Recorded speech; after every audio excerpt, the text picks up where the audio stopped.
Hello, and welcome to the Potential State. My name is Dr. Assael Romanelli, and today I want to talk about meaningless conversations as a reservoir for happy relationships.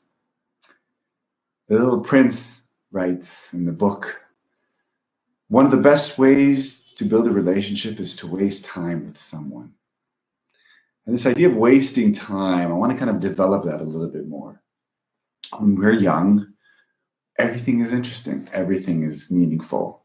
We can talk about the leaf on the floor for an hour, or why is cheese yellow, or how are there bubbles in soda, or what is Coca-Cola made of, or why is hair doesn't hurt when we cut it off. And then as we grow older, life is more important and we got to grow up and be mature and talk about serious things, and kind of relationships become almost like a very rare resource.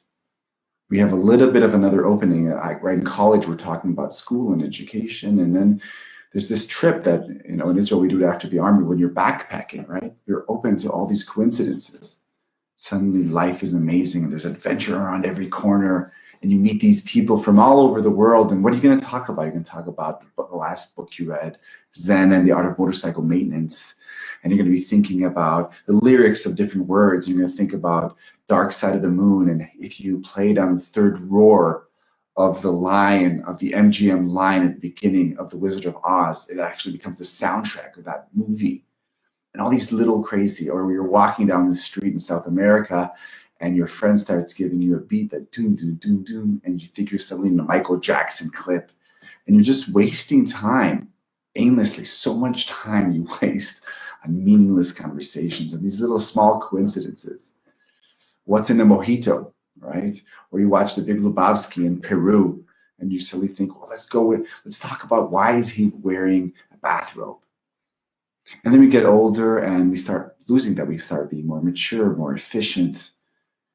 Relationships are meaningful, but they're also a resource. We need to use them, and we kind of go into two kinds of relationships or communications, right? We have the intimate feelings, whether it's conflict, whether it's love, that's all deep conversation, or whether it's a transactional, an I-it, like Buber talked about, an I-it, where the other one's just an object for me.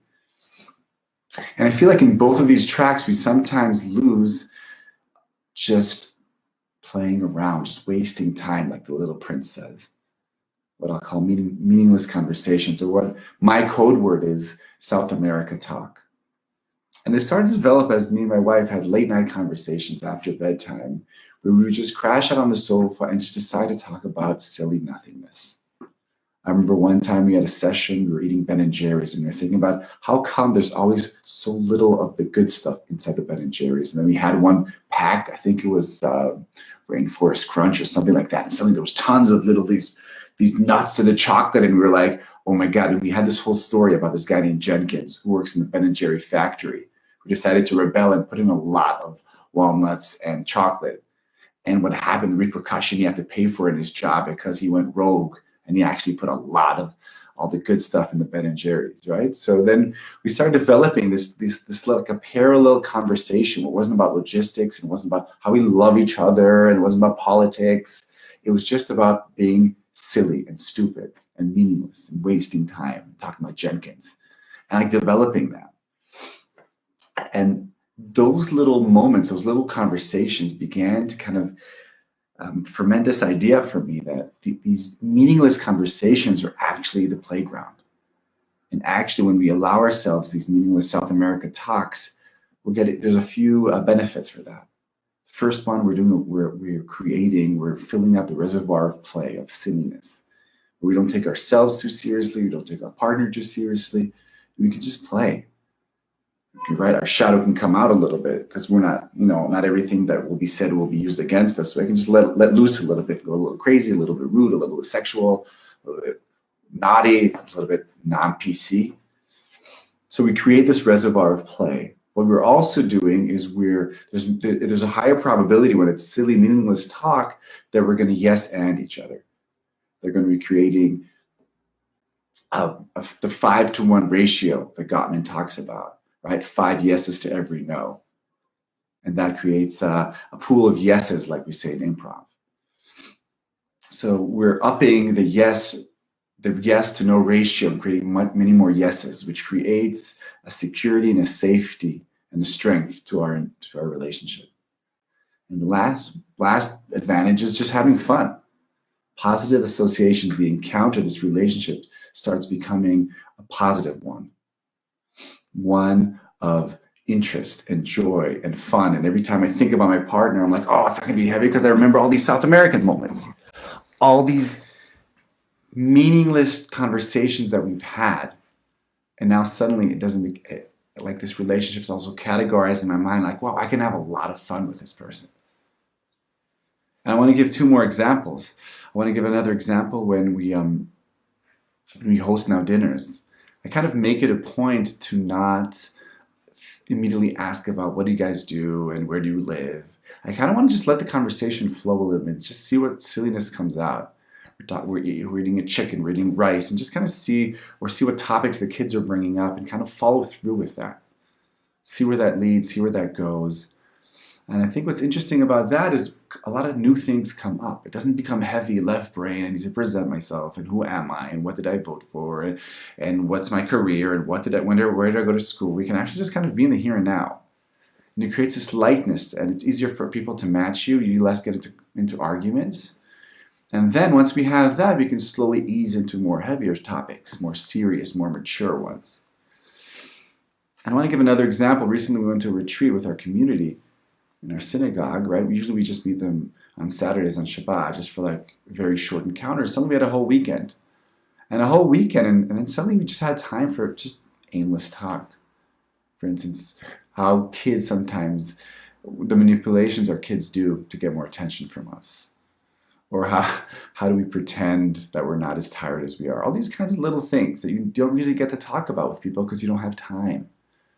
And interestingly enough, I think that's what deepens relationships. It was actually not the learning session or praying together or deep philosophical conversations. It was the little silliness by the pool, in the dining room, the looks you give to each other as the kids are running around or crying or having a good time. So we're filling up this reservoir. In this case, it was of our community. But all these silly, meaningless moments, they come together.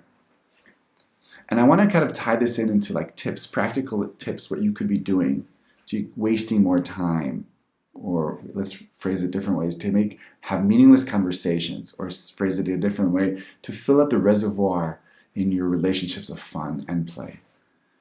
So start by choosing a relationship that you would like to go deeper in, like you'd like to have a wider range. You'd want to actually expand that interaction, that relationship, that space, that encounter, that zone to be wider.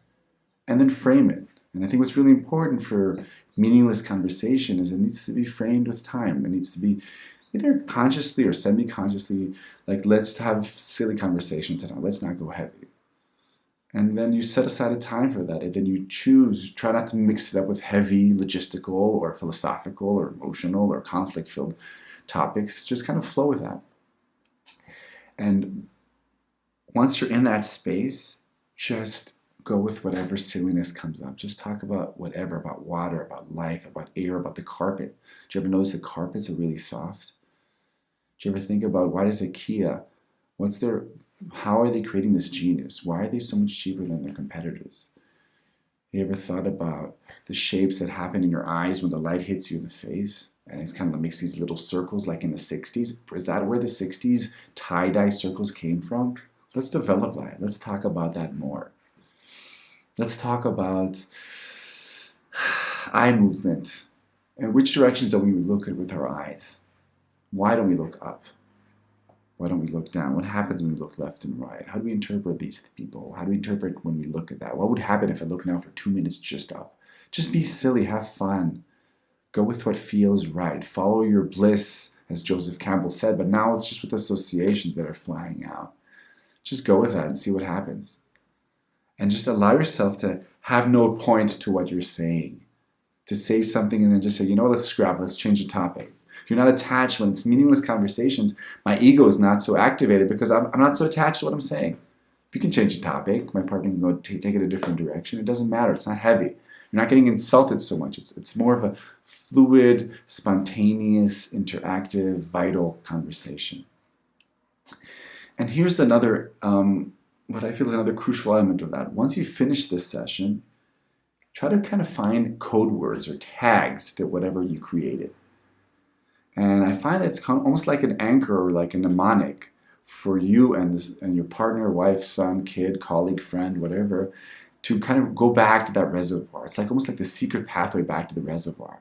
So with me and my wife Galit, so Jenkins, that character we developed when we were developing the Ben & Jerry's employee who went rogue and put extra chocolates and extra walnut, has become a code word for us.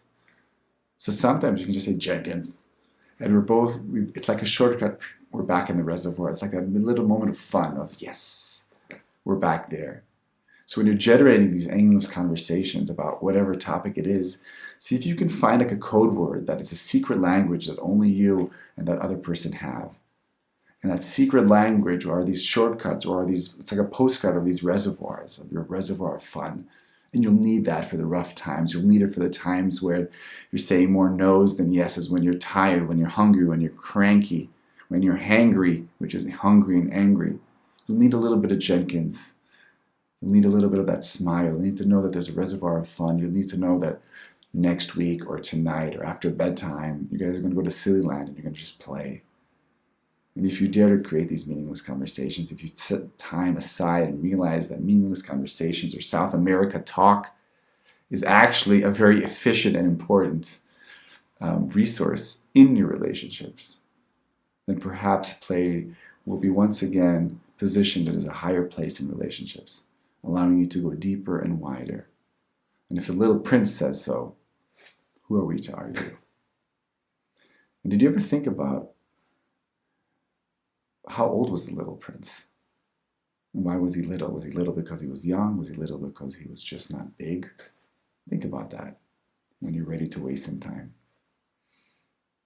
My name is Dr. Assael Romanelli, and this was The Potential State. I'll see you next time.